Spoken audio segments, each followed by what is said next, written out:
There are nights when everything becomes quieter and our minds begin to drift toward very distant questions, not about tomorrow, but about things that happened long before humans existed. Have you ever wondered whether life on Earth has ever stood on the edge of complete disappearance, not just once, but at a moment when almost everything nearly came to an end?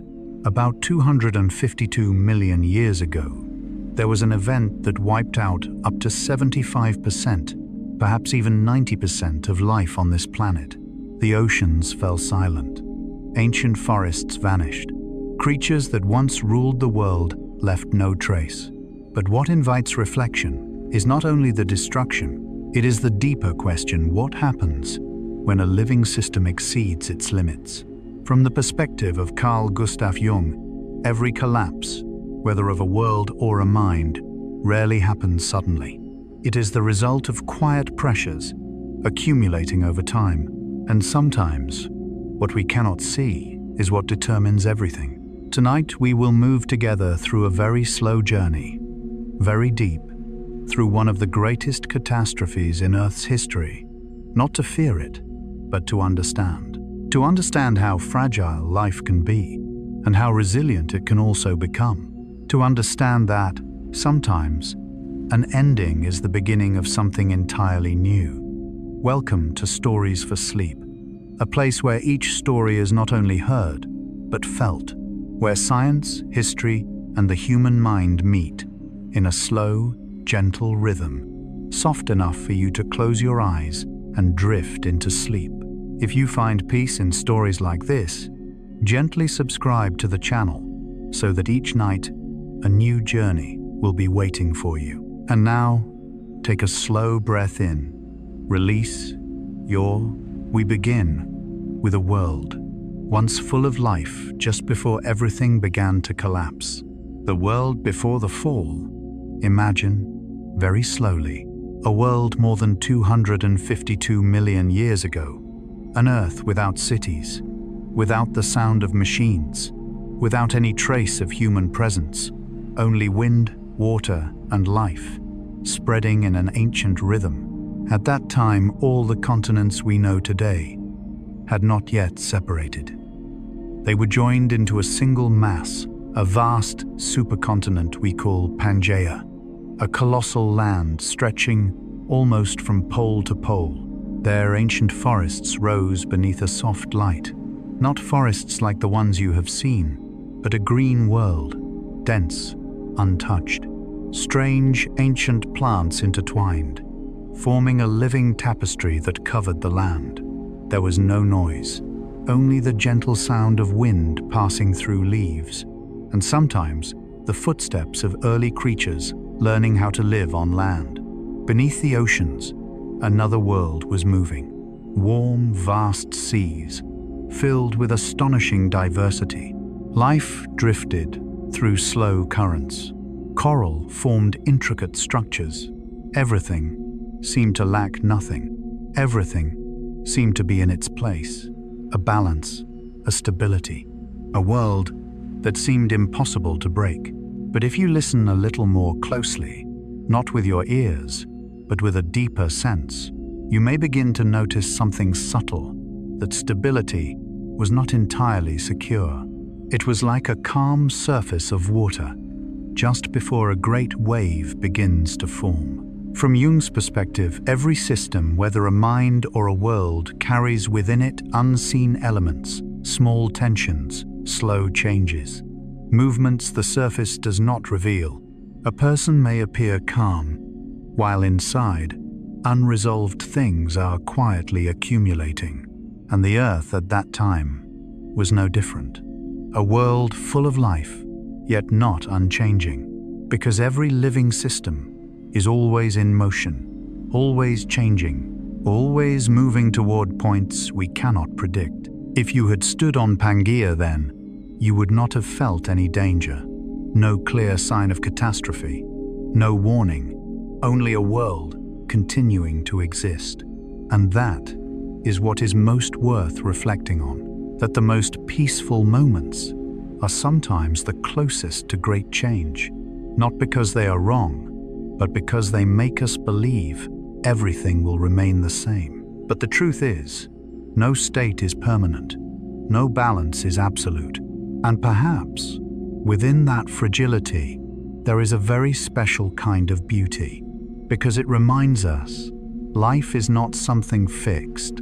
It is a flow, a process, a journey that is always changing, even when we do not notice. And as you lie there, in the quiet of the night, you may begin to see your own life in this way. The peaceful moments you have are not something guaranteed. They are part of a state that is always moving, and that does not make them less valuable. Instead, it makes them more precious, because you know that everything can change. But right now, you are still here, breathing, feeling, existing, like that ancient world, just before it entered one of the greatest transformations in history. And perhaps, what matters is not trying to keep everything the same forever, but learning to feel each moment, even as it passes, gently, slowly, just as the earth once existed, in its fragile peace, before everything began to change. Early warning signs. If before the world appeared as a peaceful, vast, stable painting, now we begin to notice very small changes, not obvious, not loud, but enough to create a faint tremor. Imagine standing at the edge of an ancient ocean. The surface remains calm. Waves move gently. No sign of a storm. But if you dive deeper, you begin to feel something different. The water is no longer quite the same. Temperature shifts slightly. Currents are no longer as stable. And in the coral reefs, once centers of marine life, color begins to fade. Not everywhere, just a small part. A change so subtle, you might overlook it. Small organisms disappear first. Not the large ones, not the noticeable ones, but the most delicate forms of life. The first links in a long chain. Biodiversity does not vanish all at once. It declines, slowly, as if a piece of music is still playing, but a few notes are no longer heard. And if you are not truly listening, you may not realize the melody is changing. From Jung's perspective, this is how deep transformations often begin. Not with great events, but with very small signs. The first cracks, appearing in silence, in the human mind as well. We rarely change completely in a single moment. Instead, there are vague feelings, a quiet unease without a clear cause, a fatigue that is hard to name, a subtle emptiness, appearing in familiar things, not large enough to stop us, not clear enough to confront us, but enough to begin a process. And in nature, the earth was doing the same, not rushing, not revealing, simply slowly shifting. And as you lie there, in the quiet night, you may gently wonder, are there small signals within your own life? Not to worry, not to analyze too much, just to notice, gently, that everything is always moving, even when we cannot clearly see it. And perhaps, as you continue listening, your body softens a little more, your breath becomes slower, and your mind drifts deeper into a quiet space where nothing needs to be fully clear, only unfolding. Like the ancient earth, in that delicate moment, just before everything truly began to change, evidence in stone. If in the earlier parts, we could only sense change through very subtle signs, then here the earth begins to speak to us in another way, not through life, but through memory, a memory preserved in stone. Imagine yourself standing before an ancient cliff, not a uniform mass of rock, but layers upon layers, each one stacked gently above another, like pages written across millions of years.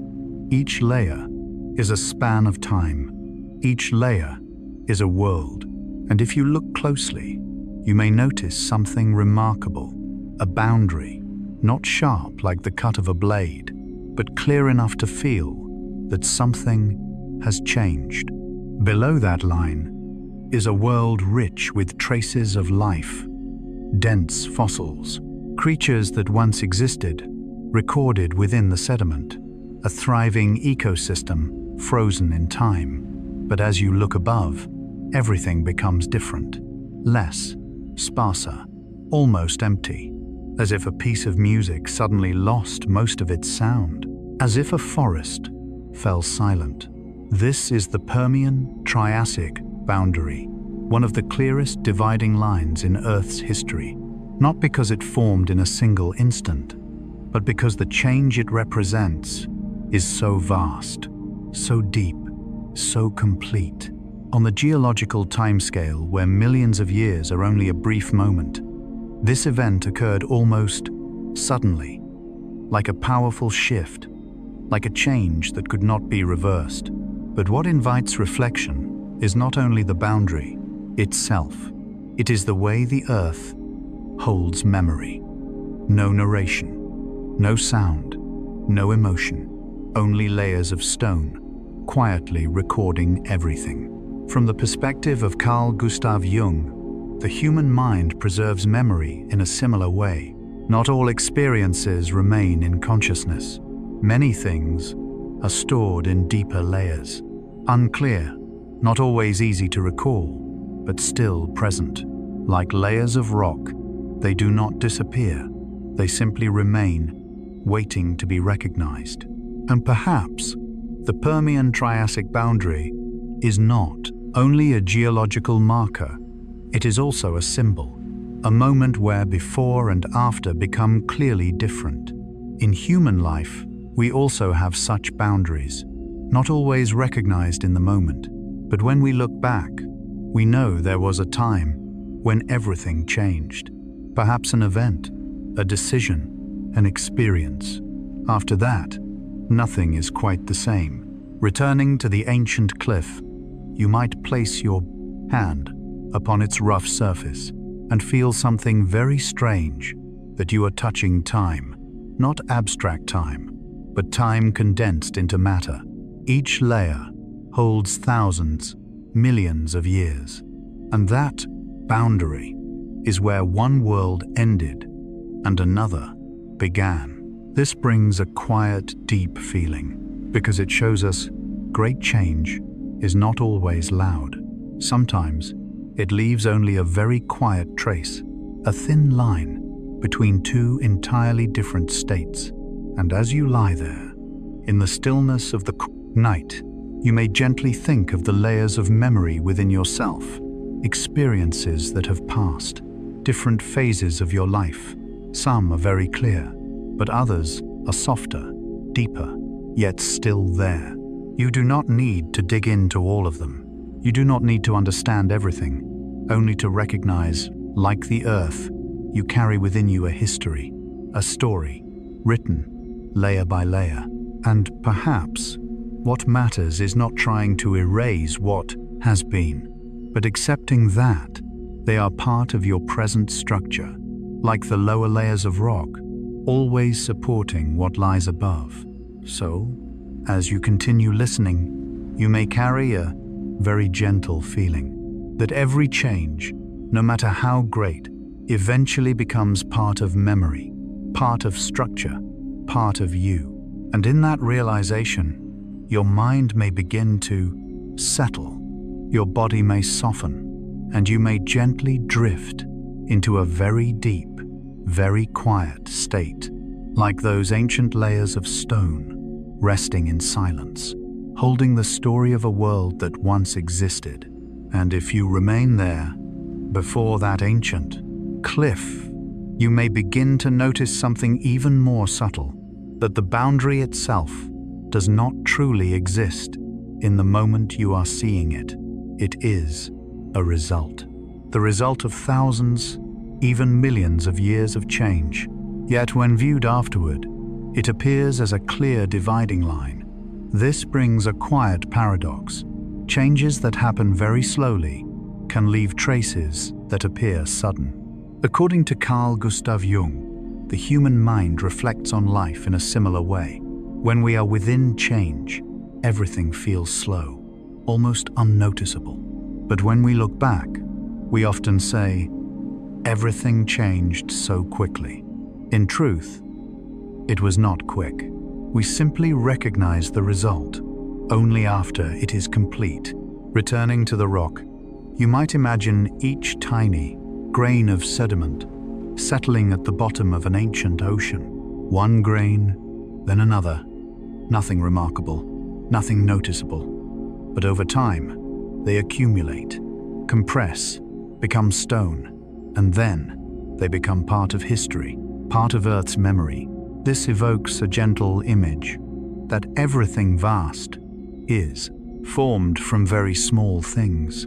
A massive extinction event leaves behind only a thin line in stone. A human life, with all its experiences, emotions, and changes, is also made of small moments, many of which we do not remember.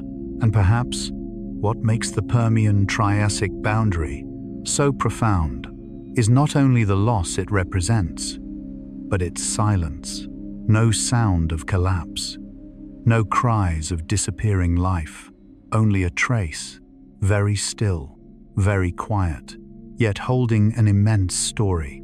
And when you think about this, you may begin to feel a quiet peace that even the greatest events eventually become part of stillness, absorbed, held, placed within a larger whole. And as you lie there in the soft darkness, you may gently reflect on your own life. Moments of change, personal boundaries, times when before and after are no longer the same. You do not need to return to them. You do not need to analyze, only to recognize they have become part of you, like the layers beneath, always there, quietly supporting all that follows. And perhaps what is most beautiful is not perfection, but continuity. That even through great change, even through loss, there is always a flow that continues, a presence that does not entirely stop. So, as you continue listening, you may carry a gentle feeling that everything, no matter how vast, will eventually settle and become part of a larger picture. And in that feeling, your breath may slow, your body may soften, and your mind may drift deeper into a quiet space where nothing needs to be explained, only allowed to exist, like ancient layers of stone, resting silently through millions of years, holding within them the story of a world that once lived, once changed, and then became still. The culprit, the Siberian eruptions. If the earlier parts were subtle signs, difficult to perceive, then here we begin to approach the source of change. Not a single moment, not a sudden explosion, but a process, slow, repeating, and almost unstoppable. Imagine, far to the north of Pangaea, the ground begins to crack. Not a small fracture, but deep fissures, stretching hundreds, thousands of kilometers from beneath the earth, an immense force searching for a way upward.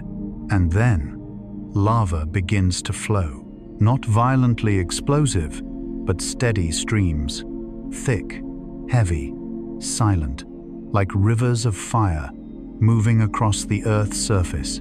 This is the Siberian Traps, one of the largest volcanic events the planet has ever experienced. Lava does not appear in one place. It spreads, covers vast regions, layer upon layer, building over time. Ancient forests buried, ecosystems erased. But what is most striking is this. It is not a single event, not one moment then an end, but many phases, repeating again and again, as if the Earth is continuously exhaling molten fire. And with the lava come things we cannot immediately see. CO2, toxic gases, released into the atmosphere little by little. Not enough to cause immediate collapse, but enough to begin a process, a long-term transformation. From Jung's perspective, this is a powerful image of how deep change occurs, not through a single event, but through repetition. Small actions repeated, emotions unexpressed, accumulating, thoughts returning again and again. Nothing large enough to cause immediate collapse, but over time, they form pressure, energy, a force that eventually transforms the entire system. And as you lie there, in the quiet night, you may gently reflect on the flows within your own life, the things that repeat, the habits, the returning thoughts. You do not need to change them now, only to recognize repetition has power. And in that awareness, your breath may slow, your body soften, and your mind may drift gently into a deep, quiet state, like the ancient earth, slowly changing, beneath lava that never truly stops. Global climate crisis. If the lava was the silent cause, here we begin to see its widespread effects, no longer hidden beneath the earth, no longer distant, but a change enveloping the entire planet. Imagine the atmosphere gradually becoming different, not suddenly, no clear boundary between before and after, just day by day, the air grows heavier, thicker, as if an invisible layer surrounds the planet, holding in warmth. CO2, something we cannot see, cannot touch, accumulates quietly. No sound, no light, yet with profound impact. It traps heat, prevents energy from escaping into space. And over time, Earth's temperature begins to rise, not slightly, but by 5, 6, even 10 degrees Celsius. It may not sound like much, but within a delicate system like climate, it is immense. And as you continue to rest, listening, you may feel a gentle understanding that change is not only numbers, not only temperature, but a shift in the very feeling of existence itself. And in that awareness, your body may relax further, your breath becomes softer, and your mind may drift into a deeper stillness where nothing needs to be perfect, only present, like the ancient earth, quietly changing beneath a warming sky, continuing without urgency, without noise, just unfolding. The oceans begin to suffocate.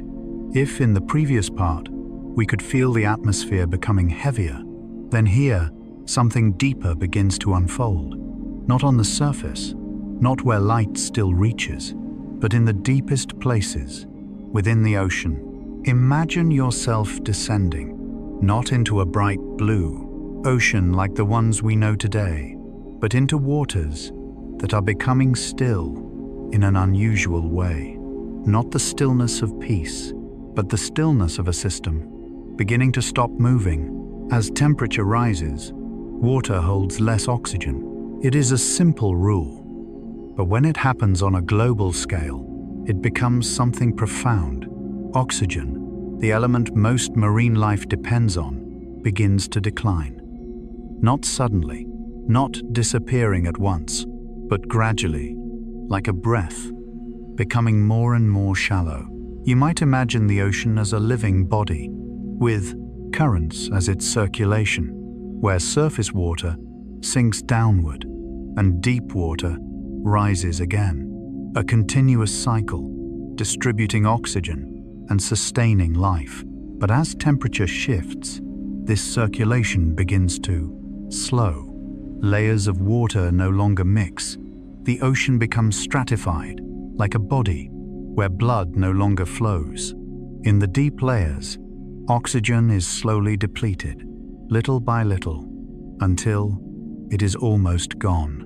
Oxygen-free zones begin to form, vast dead zones, silent and nearly unable to support life.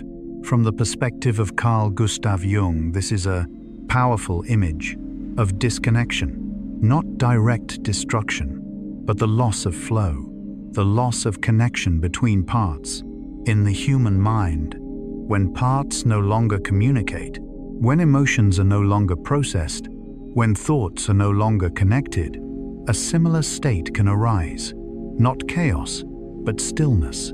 A stillness without vitality. Returning to the ancient ocean, you might imagine marine creatures still swimming while the environment around them is slowly changing.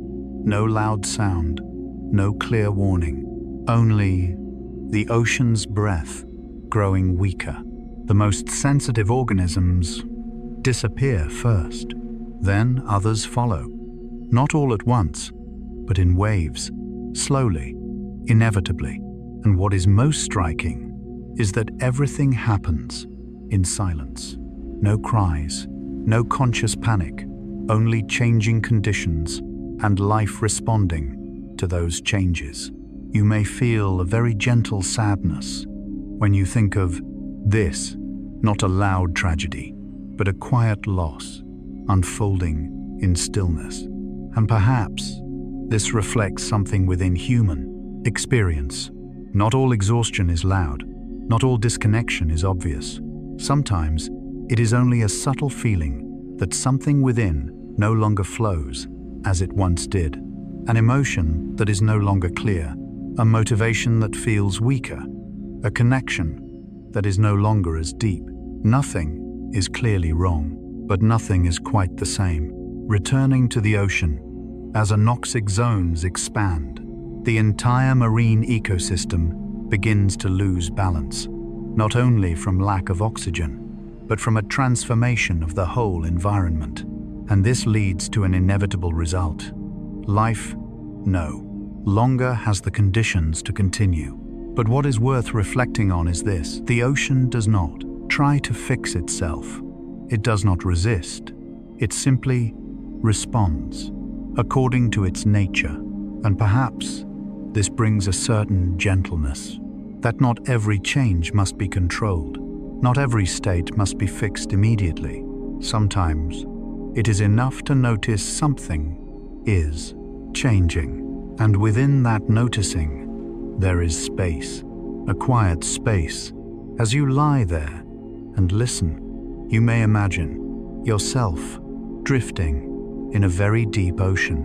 No sound, no strong movement, only stillness. Not the stillness of death, but the stillness before transformation. And in that space, you do not need to do anything.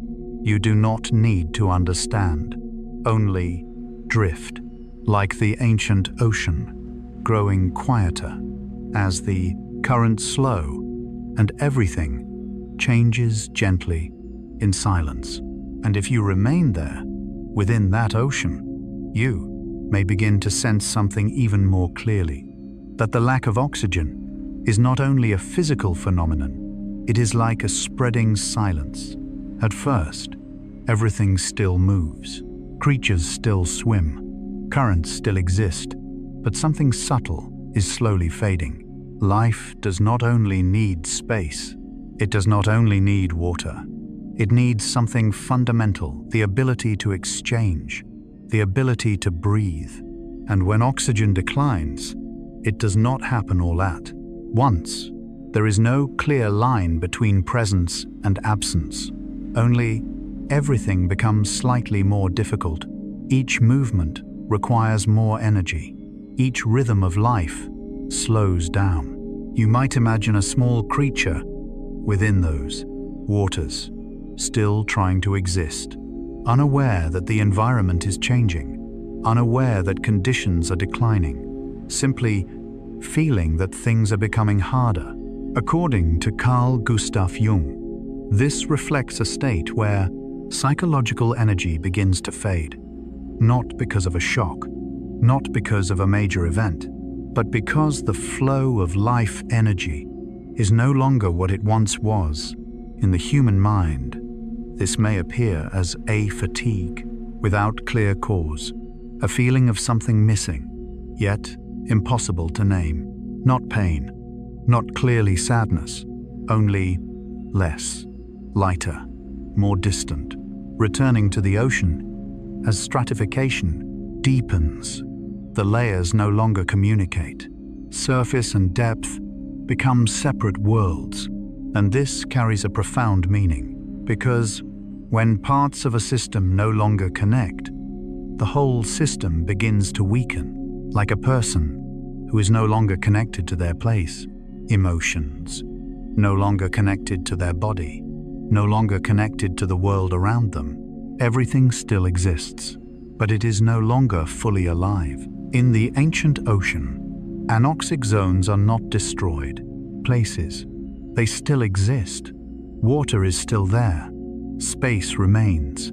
But something is missing. Life.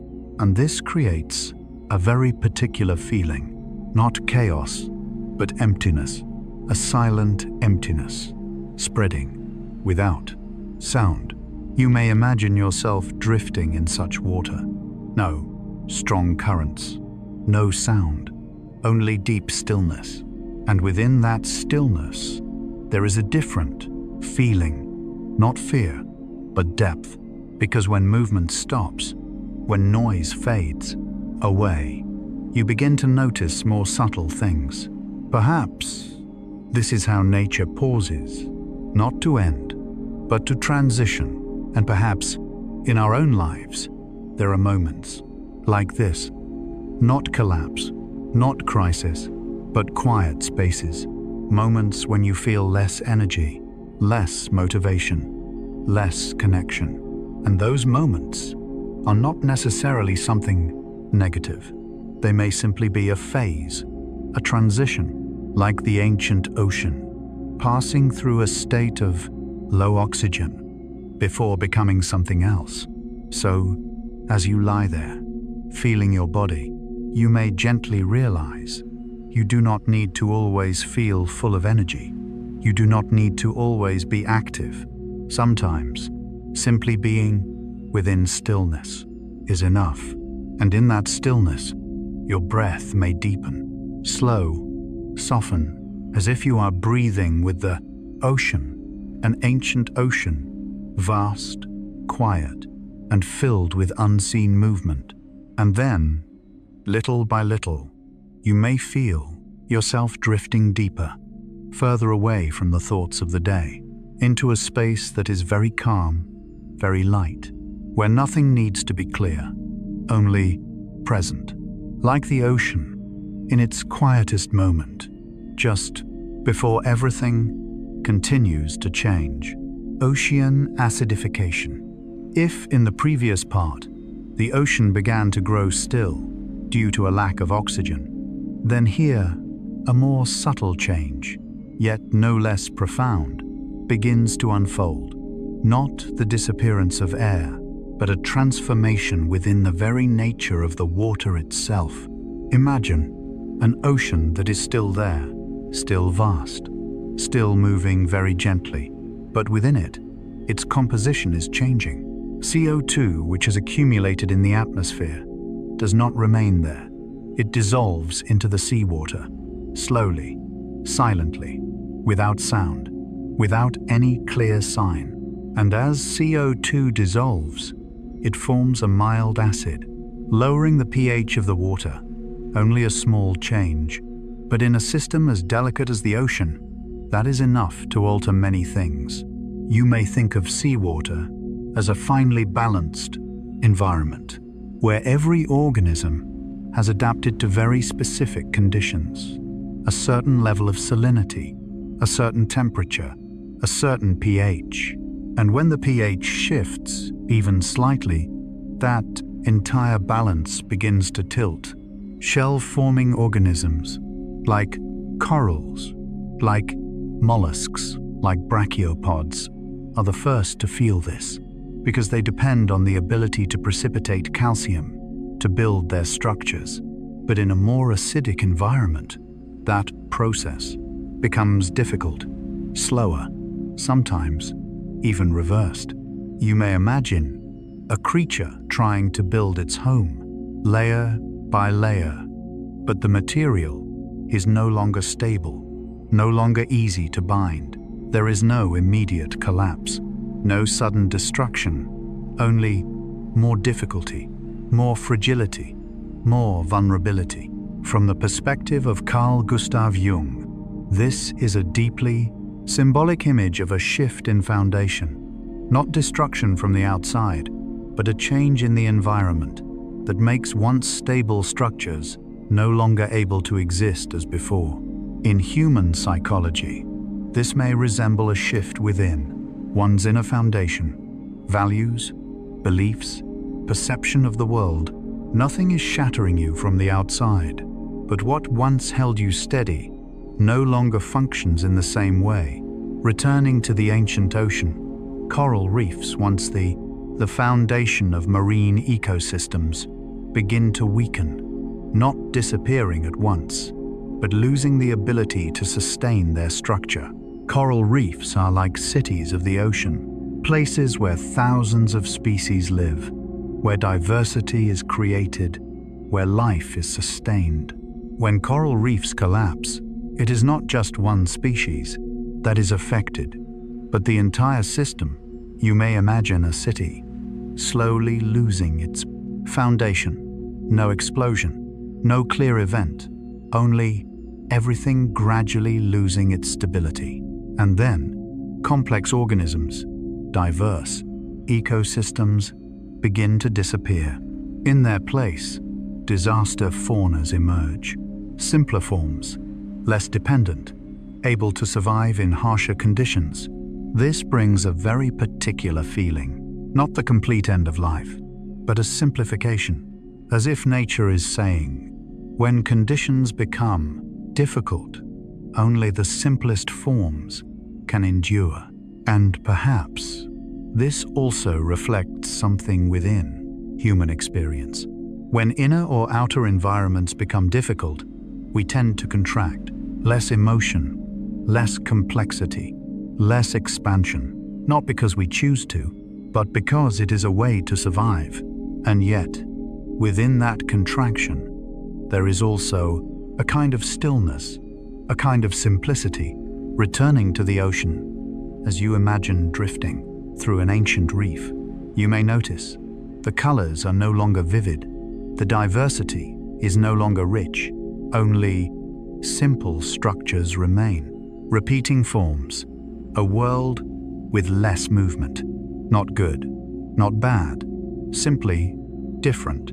And within that difference, there is a quietness, because when things become simpler, the mind can become simpler too. As you lie there and listen, you may imagine yourself drifting through a vast ocean, very still, without many images, without much stimulation, only space. And within that space, you do not need to think much. You do not need to analyze, only feel that everything is changing.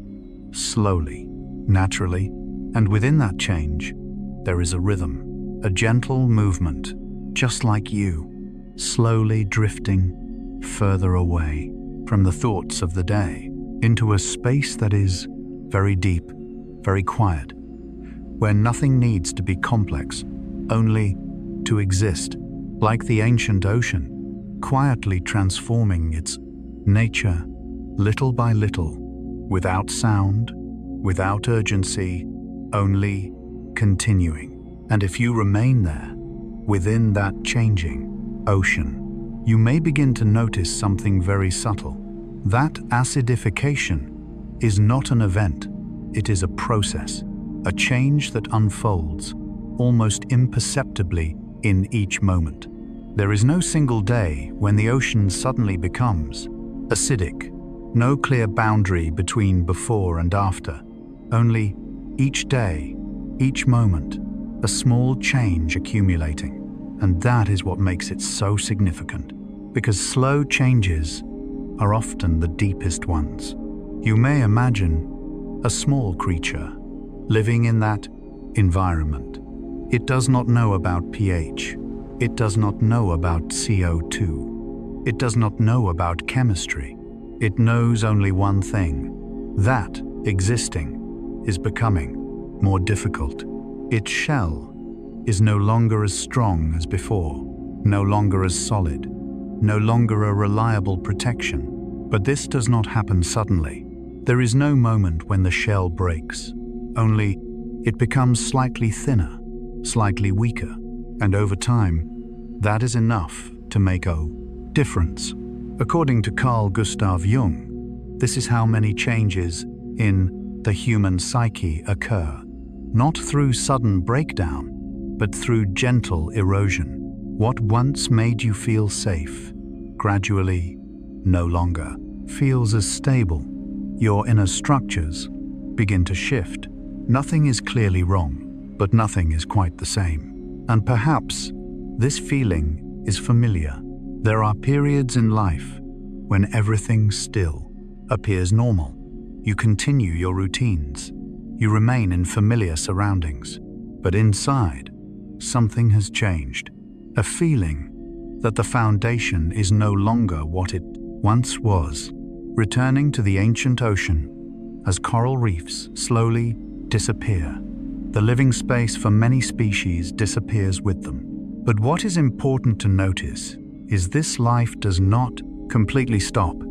It simply changes form. Complex species gradually fade. Simpler ones continue, as if when a system becomes harsh, only what is simplest, most flexible, can adapt. This carries a deep meaning that life always finds a way to continue, even when conditions are no longer ideal. And yet, it also reveals a gentle truth that growth does not always move toward greater complexity. Sometimes, it moves toward simplicity, and within that simplicity, there is stillness, a world with fewer colors, less movement, less stimulation, and that may feel very fitting for a mind slowly moving towards sleep. As you imagine drifting through such an ocean, without vibrant reefs, without dense diversity, only wide open spaces, gentle movements, you may feel your mind also becoming less, fewer thoughts, fewer images, less tension, and that is not loss. It is a kind of release, a release from complexity, a release from layered thinking, and within that release, there is a softness. So, as you continue listening, you may allow yourself not to understand everything, not to analyze, not to hold on to every detail, only drift, like the ancient ocean, slowly transforming, without resistance, without urgency, simply becoming something else. And within that state, you may feel your body becoming heavier, a little warmer, your breath deeper, slower, and your mind gently settling into a space that is very quiet, very vast, where nothing needs to be complex, only to exist. Like the ocean, in the moment it releases its old structures to enter a new state, silently, continuously, and very, very gently. The collapse of the food chain. If in the previous parts, we have seen each piece of the ecosystem gradually change, then here we begin to see something deeper. The connections between everything begin to break. Imagine a world in which every living being depends on another. Plants quietly absorb light, create energy, nourish the soil. Herbivores depend on plants to survive. Carnivores depend on herbivores. A chain of connections, not clearly visible, but always present. And when one part of that chain changes, the entire system begins to tremble. When plants weaken, they do not all die at once. They simply become fewer, but fewer is enough. Herbivores begin to feel the change. No longer enough food, no longer enough energy. Not an immediate death, but a gradual weakening. Their numbers decline. And when their numbers decline, something else happens. Carnivores no longer have enough prey. Once again, there is no sudden collapse, only less, fewer prey, fewer opportunities, and over time, they too begin to disappear. From the perspective of Carl Gustav Jung, this is a clear image of interdependence within a system. No part exists independently. Each part is the foundation for another. And when a foundation disappears, what depends on it cannot continue. This is similar to the human mind. Beliefs are the foundation of thoughts. Thoughts are the foundation of emotions. Emotions are the foundation of actions. If one part changes, the entire inner structure changes. Returning to the ancient world, you may imagine a very still scene. No longer large herds moving, no longer familiar sounds, only empty spaces, a vast land, but with little life. And within that less, there is something very particular, a deep silence, not the silence of peace, but the silence when a system no longer has enough energy to sustain movement. The domino effect is not loud collapsing, blocks, but very small shifts. One part weakens, pulling another with it. A small change spreads until the entire structure can no longer stand. This brings a feeling that is very deep and very real, because in life, we also live within chains of connection. A small habit can affect a day. A day can affect a period of time. A period can change an entire life, not because of one large event, but because of many small things linked together. Returning to the ecosystem, as large species begin to disappear, it is not only a loss in number, but the loss of roles. Large species often hold essential roles in ecosystems. When they disappear, the structure of the ecosystem changes, like when an important part of life is no longer there. Everything continues, but it is no longer the same. And within that change, there is a very strange feeling, a sense of emptiness, not pain, not obvious loss, but absence.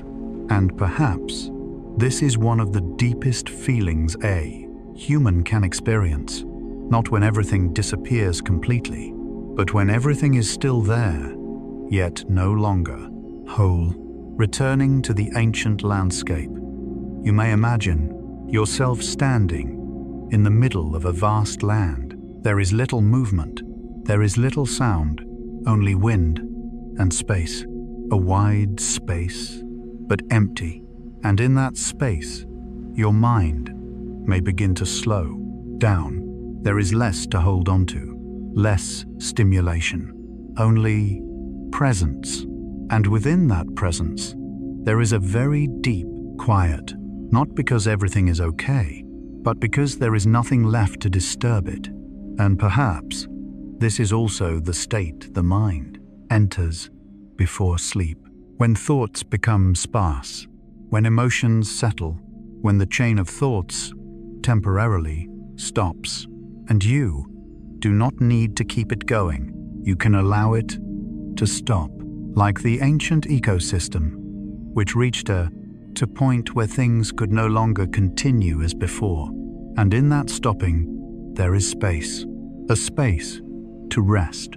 As you lie there and listen, you may feel your breath slowing, your body growing heavier, your mind lighter, and everything becoming more distant. No need to understand, no need to hold, only to drift. Like the earth, passing through a collapse, not loudly, but slowly, continuously, until everything becomes very still. And you can enter that state as well, a state with fewer connections, fewer thoughts, only a space that is very deep, very quiet, and very light. And in that space, where the food chain has gradually broken, you may begin to sense something subtle. Collapse is not a single moment. It is a process of withdrawal. Not everything disappears at once, but piece by piece, quietly fades. A species no longer appears. A sound is no longer heard. A movement no longer repeats. And if you stay long enough, you will not notice exactly when the change occurred. Only that, when you look back, everything is different. According to Carl Gustav Jung, this is how many changes in the human mind occur, not as a major event, but as a series of small changes happening beyond awareness until you realize you are no longer the same. Returning to the ancient ecosystem, as large species disappear, space becomes wider, but not a vibrant openness, rather emptiness. An emptiness with little interaction, little exchange of movement. The food chain, once a living network, is now fragmented. And when that network no longer functions, something very particular happens. Time seems to slow down, not because time itself changes, but because there are fewer events to mark it. No clear cycles, no familiar patterns, only continuation. One day, like the day before, one moment, like the one before it. And within that repetition, the mind begins to let go, because when there is less stimulation, less to hold onto, the mind no longer needs to stay active. This is very close to the state before sleep, when chains of thought begin to break. A thought appears, but does not lead to another. An image arises, then fades, without being held, like the ecosystem when its connections are no longer maintained. And in that state, there is a very deep lightness. No need to connect everything, no need to understand everything, only to let things pass. Returning to the ancient land, you may imagine yourself walking, no traces of life, no sound, only wind and open space. And in that space, you do not need to do anything, no need to search, no need to respond, only to be there. And perhaps this is one of the deepest meanings of this part, that when the chains stop functioning, another state emerges. A state not based on constant connection, but on presence. You do not need to hold everything together. You can allow it to dissolve, like thoughts before sleep, no longer connected, but scattered, soft, and then gradually fading. As you lie there, listening, you may feel your body growing heavier, not from exhaustion, but from release. Your breath deeper, slower, your heartbeat softer, and your mind no longer trying to hold everything, no longer trying to connect, simply letting things pass. Like the ancient ecosystem, which did not try to preserve its old structure, but allowed it to collapse naturally, slowly, quietly. And in that quietness, there is a vast space with no pressure, no demand, only existence.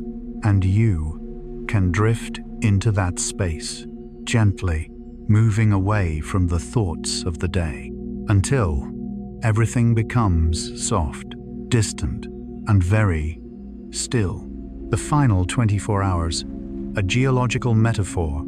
If you remain a little longer within the slow current of this story, we arrive at a special moment, a moment that scientists sometimes describe in a very simple way: the final 24 hours.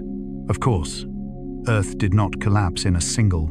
There was no ticking clock, no morning when everything suddenly vanished. But on the geological timescale, where time is measured in millions of years. What happened was so fast, it felt like a single breath. Imagine a book thousands of pages long, each page representing tens of thousands of years, and then the collapse of life fits into a single short line at the end of a chapter.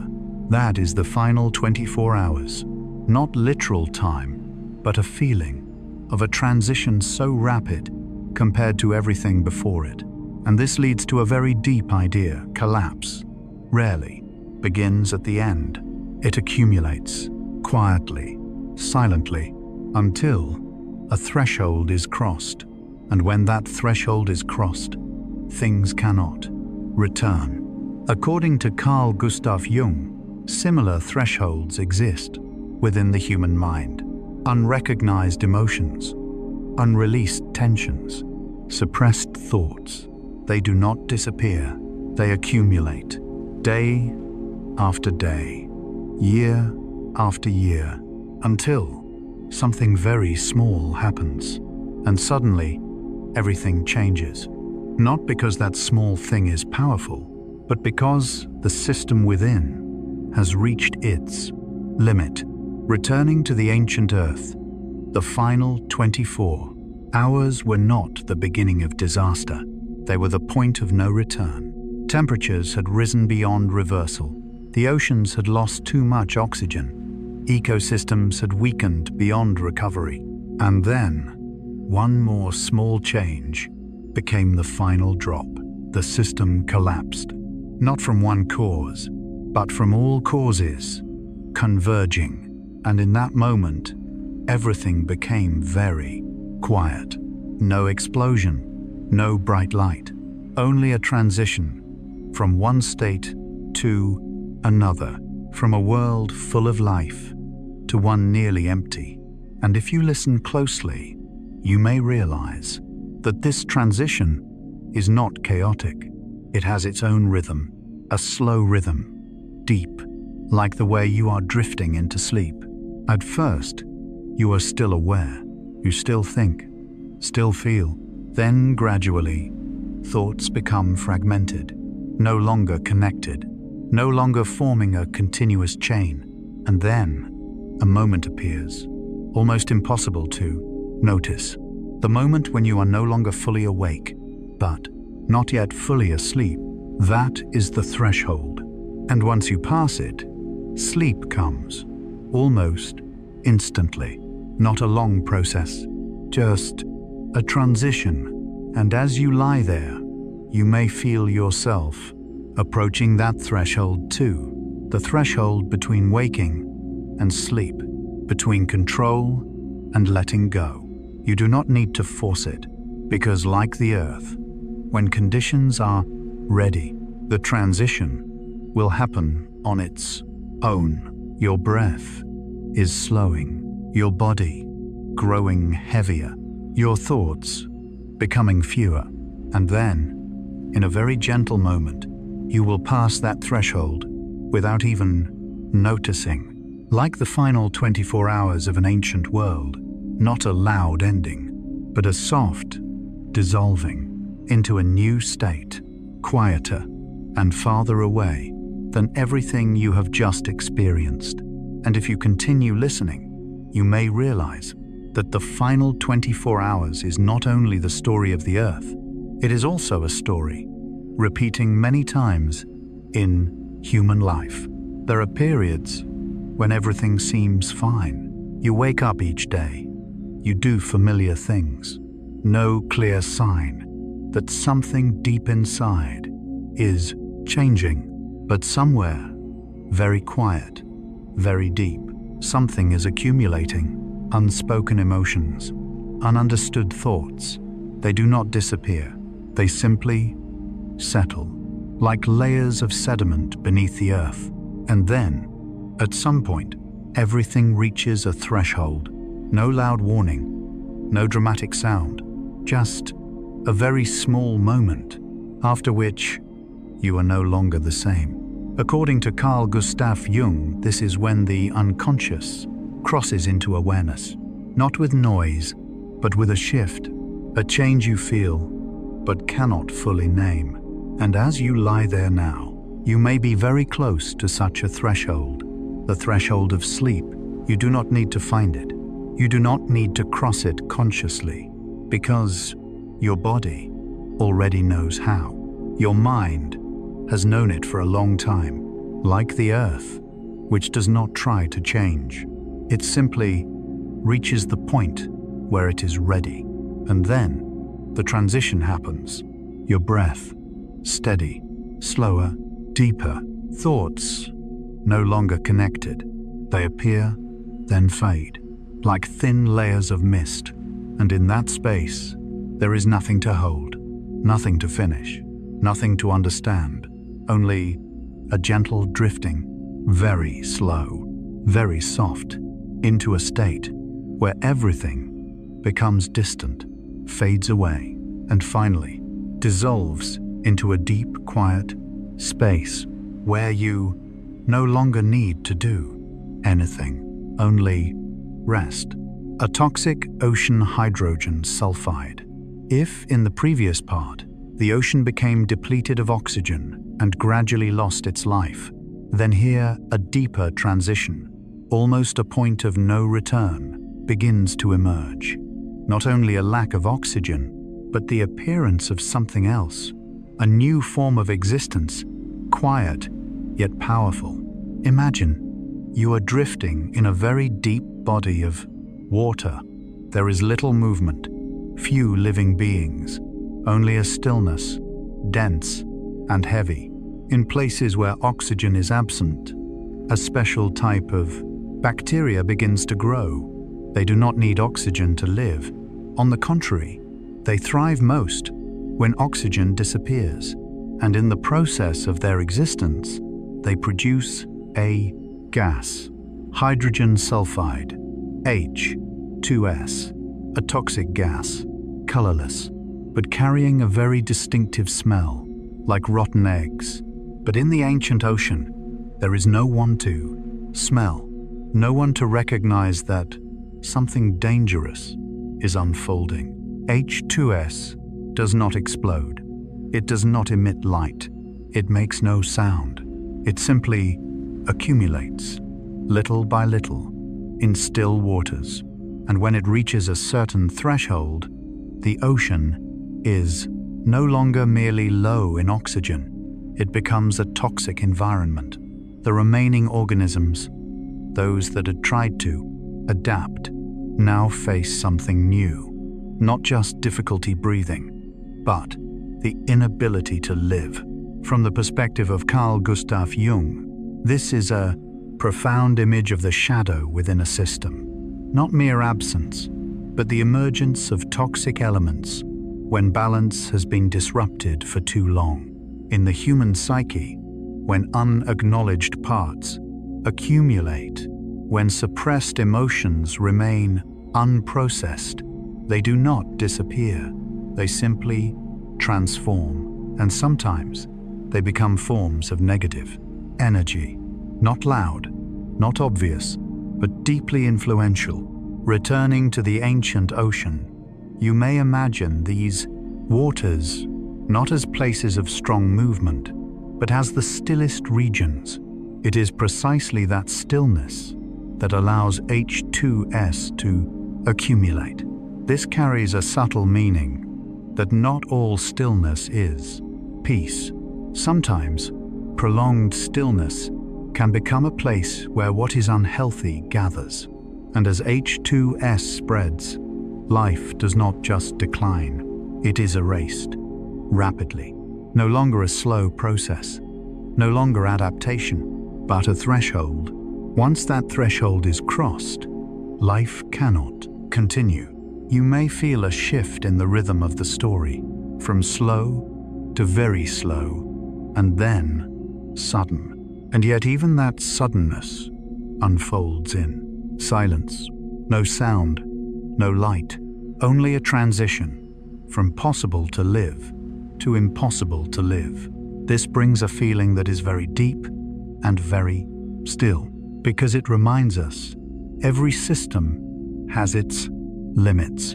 And when those limits are exceeded, everything can change very quickly. But before that threshold is reached, there is often a long process, a gradual accumulation, returning to human experience. Perhaps you have felt this too. Small emotions left unnoticed, thoughts unacknowledged, all accumulating, not causing immediate harm, but over time, forming an inner space that to man feels heavy, uncomfortable, not because of one large thing, but because of many small things never released. And perhaps this is not meant to create worry, but to bring a gentle awareness, that noticing, that listening, that allowing things to flow is a way to keep a system alive. Returning to the ocean, as you imagine drifting through H2S-rich waters, you may sense no strong movement, no sound, only a deep stillness, but different from before, no longer the stillness of rest, but the stillness of a system that has gone too far. And within that feeling, there is something very particular, a kind of release. Because when things can no longer be sustained, nature does not try to hold on. It simply shifts into another state. And perhaps, in our own lives, there are moments like this. Moments when something can no longer continue. Not because we failed, but because the system has changed. And in those moments, the gentlest thing is not to hold on, but to allow. As you lie there and listen, you may imagine yourself drifting through a very deep ocean, very still. No need to understand everything, no need to hold every detail, only to feel that everything is moving in its own way. And within that awareness, your body may soften, your breath may slow, and your mind may gently drift into a space that is very quiet, where there is no pressure, no resistance, only continuation, like the ancient ocean passing through its deepest states in silence and never ceasing to change. And if you remain there, within that ocean, you may begin to sense something even more subtle. Hydrogen sulfide is not only a gas, it is like a layer of shadow, emerging when life no longer has the conditions to sustain its light. No light has truly disappeared. The sun is still there. Light still touches the surface. But in the depths, where there is no oxygen, where there is no movement, another form of existence appears. A form that does not need light, does not need oxygen, does not need the conditions that complex life requires. And that is what allows it to spread. You may imagine this as a kind of reversal, where once life grew through balance, through flow, through exchange. Now, another system emerges, a system that exists in stillness, in scarcity, in harsh conditions. According to Carl Gustav Jung, this can be seen as a symbol of the shadow, the darker aspect of the human psyche, not something inherently bad, but something pushed out of awareness, something not acknowledged. And when it is not brought into consciousness, it does not disappear. It simply finds a way to exist in the dark. Like H2S producing bacteria, they do not need light. They do not need oxygen. They thrive most when those things are gone. This brings a very gentle, yet profound realization that whatever is not acknowledged does not vanish. It only transforms, returning to the ancient ocean as euxinic conditions spread. It is not only death that occurs, but replacement. An old ecosystem is gradually replaced by another, less diverse, less complex, but more suited to the new conditions. This is not good or bad. It is simply adaptation. And perhaps this reflects a quiet truth in life that when the environment changes, we change as well.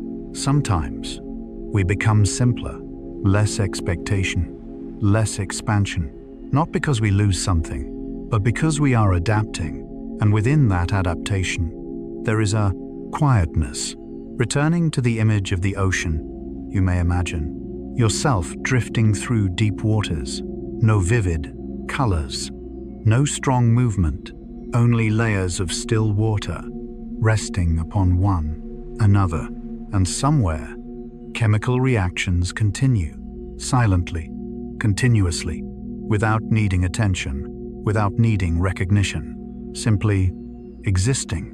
And within that image, there is a very particular feeling, a gentle surrender, not giving up, but not resisting. Because when a system has reached a certain state, resistance is no longer necessary.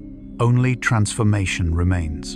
And perhaps this is one of the deepest messages of the story, that not everything needs to be preserved as it is. Sometimes, allowing things to change is part of to nature. As you lie there and listen, you may feel your body growing heavier, not from pressure, but from relaxation, your breath becoming slower, deeper, as if you are breathing with the ocean, an ocean that has passed through many states, from vibrant to still, from full of oxygen to depleted, and then into something entirely different. And through that journey, there is no hurry, only time, only continuation. So, you do not need to understand everything. You do not need to hold every image. Only let your mind drift, drifting through layers of water, through shifting states, until everything becomes very light, very quiet, and you also gently drift into a deeper space where nothing needs to be clear, only to be happening, like the ancient ocean that quietly passed through its deepest transformations, without sound, without urgency, only continuing to exist. Crisis on land. If the ocean had been quietly changing from within, then on land the transformations begin to appear more visibly, no longer only stillness, but signs that can be seen, felt. Imagine you are standing on a vast land of the Pat, supercontinent Pangaea, where ancient forests once thrived, where life was abundant, where nature moved in stable cycles. But now, the sky is no longer the same, no longer clear blue, but tinted with a faint grey, as if a thin veil always lingers above. From distant eruptions, not only lava is released, but invisible gases. So too, halogen compounds, things that cannot be seen, but can transform the entire environment. When so too dissolves in moisture, it forms acid, rain, not violent storms, but rainfall, gentle, steady, yet carrying a different nature. Rain no longer only nourishes, it begins to weaken. You may imagine droplets falling onto leaves, onto soil, making no loud sound, causing no panic, but over time, they change everything. Leaves weaken, no longer holding their deep green, no longer absorbing energy as before. From Jung's perspective, this reflects subtle but repeated influences, not a single shock, but small effects, occurring continuously until balance can no longer be maintained. In the human mind, this may resemble small negative thoughts, repeating over time, not strong enough to cause immediate crisis, but enough to alter how we experience the world. Returning to ancient land, as vegetation weakens, a chain reaction begins. Plants no longer hold the soil firmly. Roots weaken, soil begins to erode. Wind carries away the surface. Rain washes away what remains. Land once fertile becomes bare, And as vegetation declines, wildfires become easier to ignite. No need for a great spark, only dryness. Fire spreads, not violently, not dramatically, but slowly. Smoldering, expanding, you may imagine the scent of smoke in the air, not overwhelming, but always present. A world no longer fresh, no longer vibrant, but carrying a feeling dry, quiet, and slightly heavy. And yet, everything does not collapse at once. Life continues. But in a weakened state, like a body, still functioning, but no longer strong. According to Jung, this is a state of diminished life, energy, not gone, but reduced. And perhaps you have felt this too. Moments when everything is still fine, but not the same. Less excitement, less vitality, only continuation. And as you lie there, listening, you may gently drift into a quiet space, deeper, where nothing needs to be perfect, only to exist. The world after the event. After everything that has unfolded, after the slow yet irreversible movements, after the threshold we have just crossed, a new world begins to appear. Not loud, not radiant, but very still. This is the world after the event, a world in which approximately 75% to 90% of life has disappeared. If you were to stand within that space, you would not see chaos. You would see absence. No longer many sounds, no longer much movement.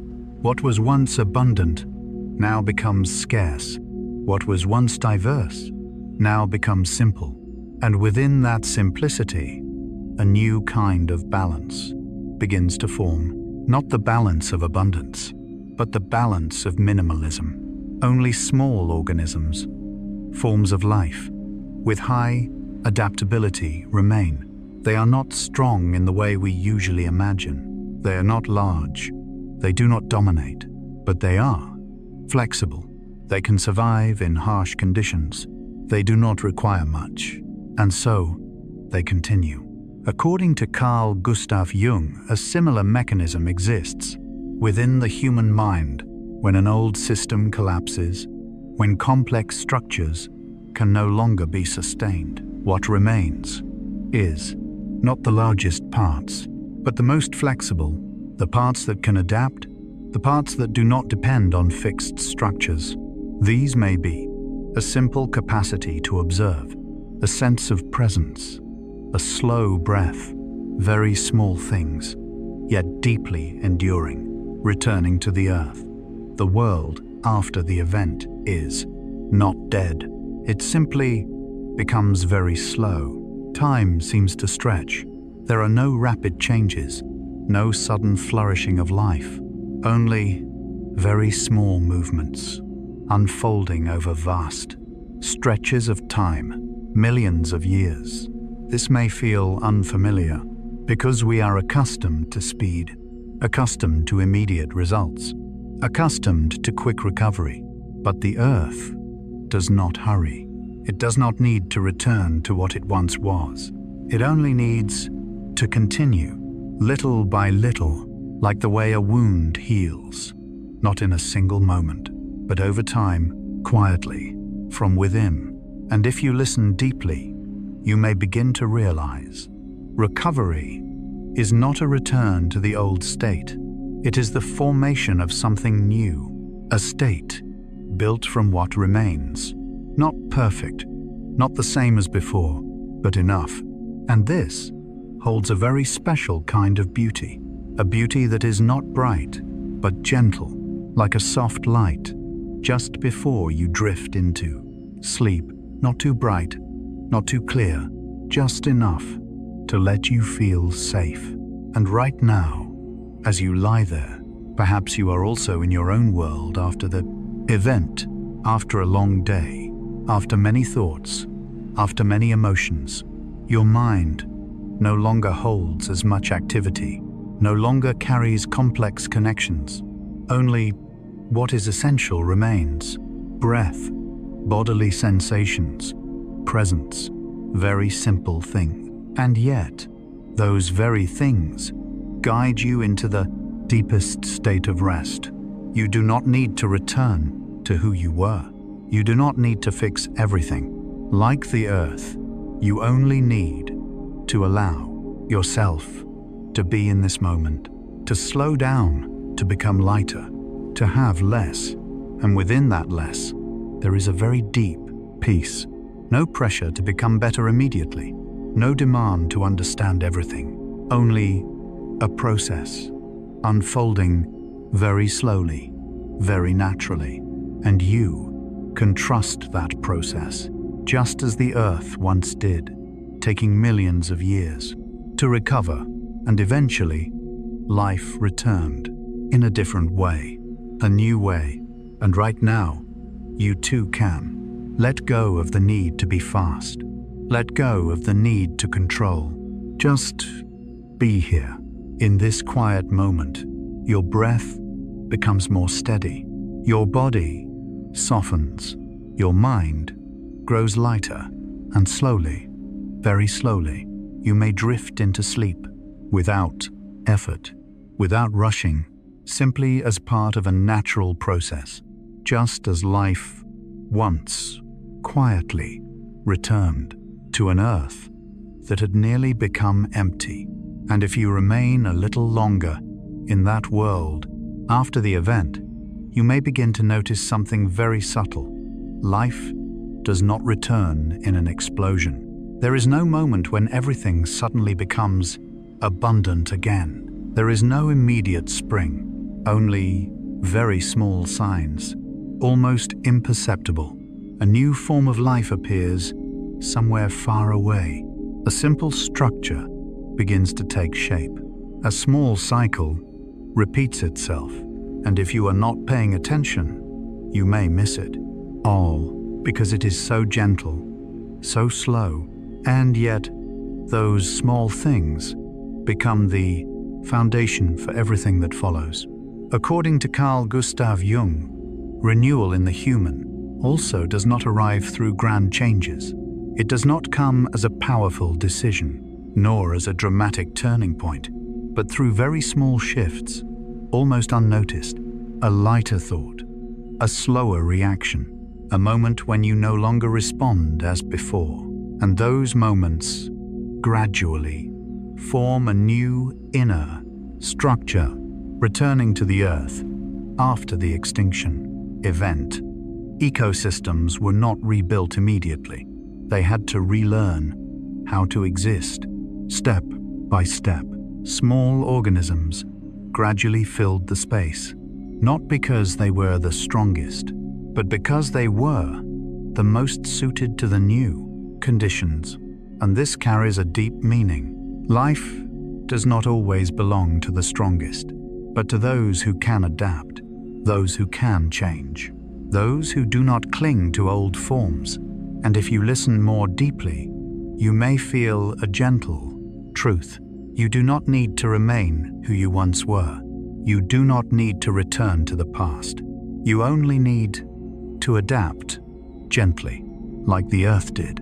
And in that process, everything unfolds very slowly, so slowly, it cannot be measured in days or months. But in long cycles, this may feel difficult if you are used to speed. But if you allow yourself to slow down, you may realize slow is not delay.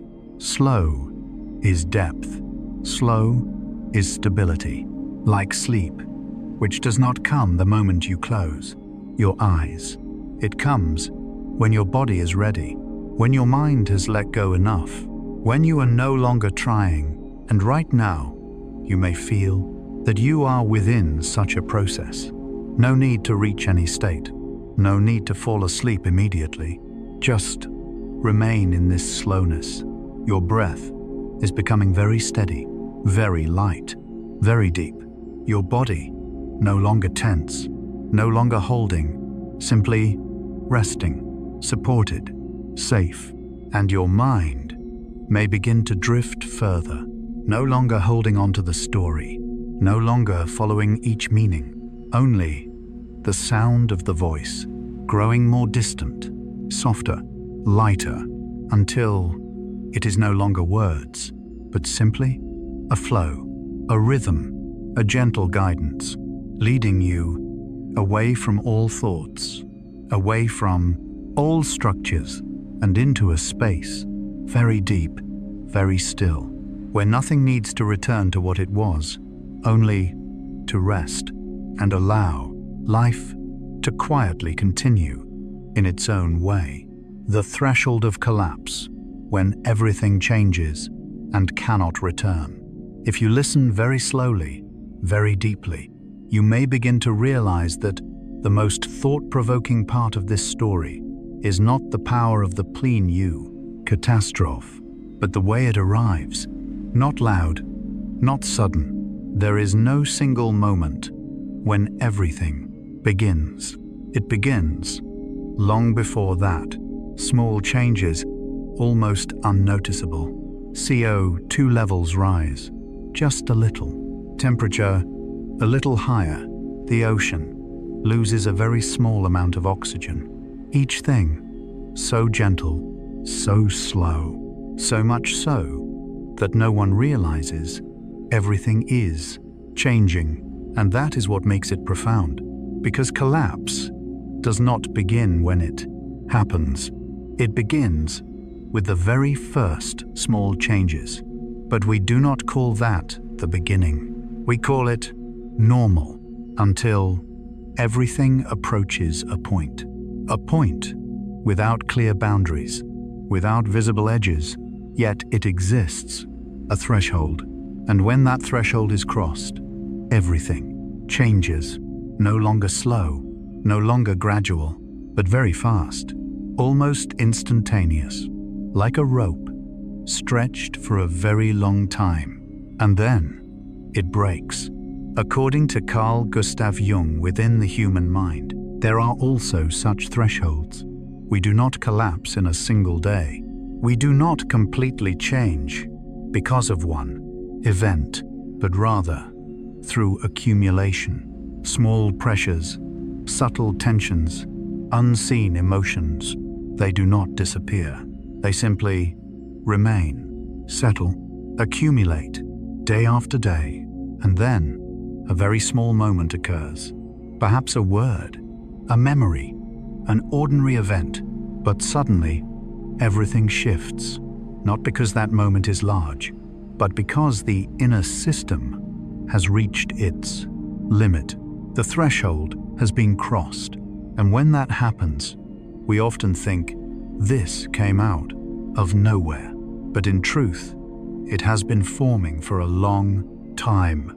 We simply did not see it. Returning to the ancient Earth, the extinction event was not a single blow, but a chain of changes stretching over time until the system could no longer remain stable. And when that stability was lost, it shifted into another state, one that could not return, not because it did not want to, but because the conditions had changed. And this carries a very gentle, yet profound meaning.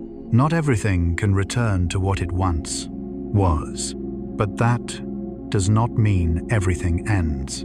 It simply means a new state is beginning. Like when you let go of an old thought, you cannot return to the way you once thought, but you enter a different space, more open, more still, less bound.